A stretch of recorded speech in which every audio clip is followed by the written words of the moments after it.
Have you been looking for inspiration to decorate your own house? Or maybe you just want to create a beautiful spiral garden? Then join me as I finally decorate my own house instead of decorating everyone else's. You're welcome, Ariel, Goofy, Simba, and pretty much all of you. Oh no, am I turning into Maui now?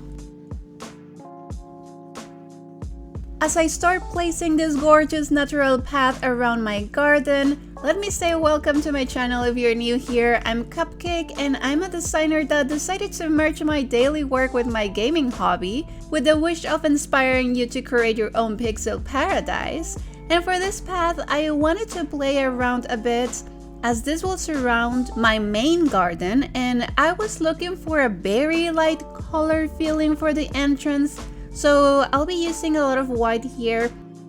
So white fence, and I've been dying to surround some lampposts with fence like this, just because I think it just makes it more interesting to look at. Have you already decorated your house? For some reason, I felt more encouraged to decorate my villagers' houses more than my own. My theory is because they are just too freaking adorable. I mean, just look at Minnie.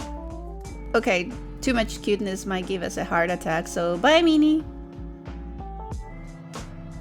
For the front, I decided to use some light color bushes, like the frozen height ones, and a hint of purple dwarf trees, so it doesn't look so dull.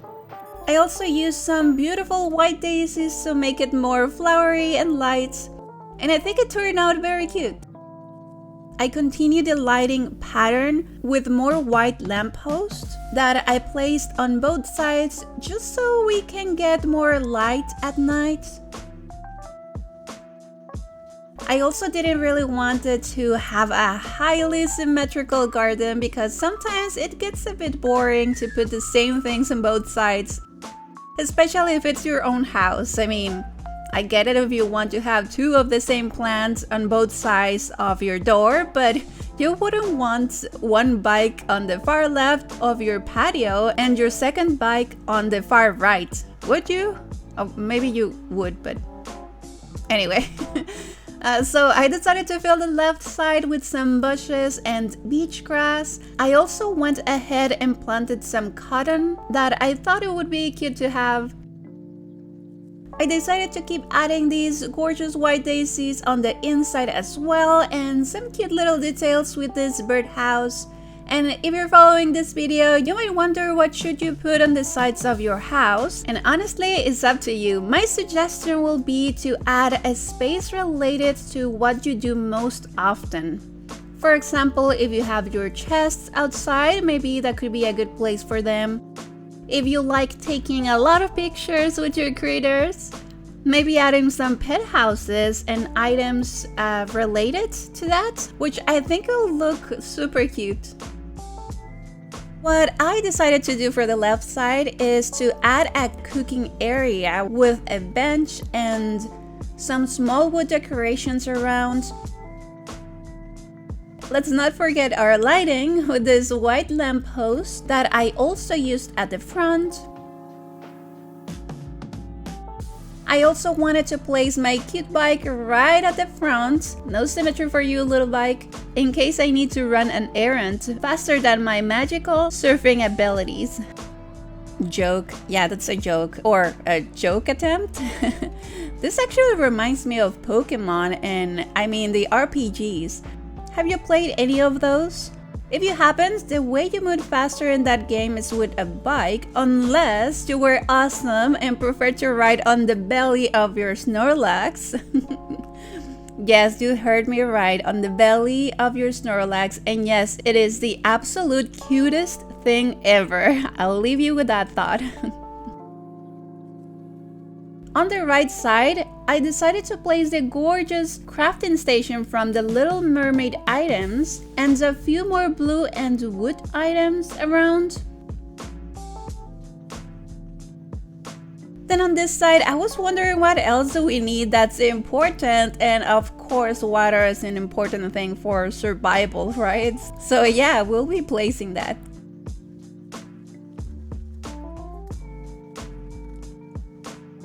Now for the most gorgeous part, our precious flower spiral garden, I decided to use hydrangeas, specifically blue first, then purple, then pink, then purple, then again blue, and so on. And as we move through the spiral, you'll see that it's not perfect, definitely.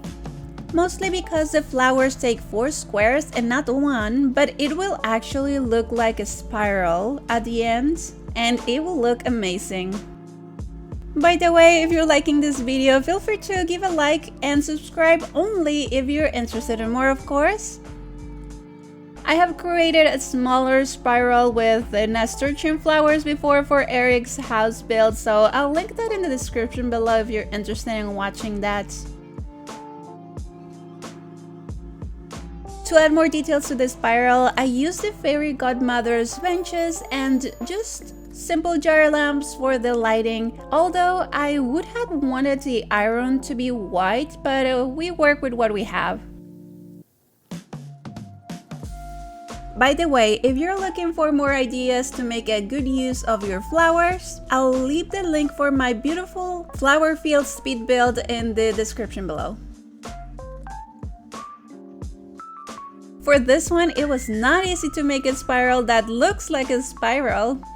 So if you're going to try this, I'll recommend you to follow exactly the positioning of the flowers in this video, so you don't need to worry about the shape, and the only thing you might need to worry about is to actually gather the flowers. Well, that's all for this video. Thank you all for watching, and I hope you have a very sweet day.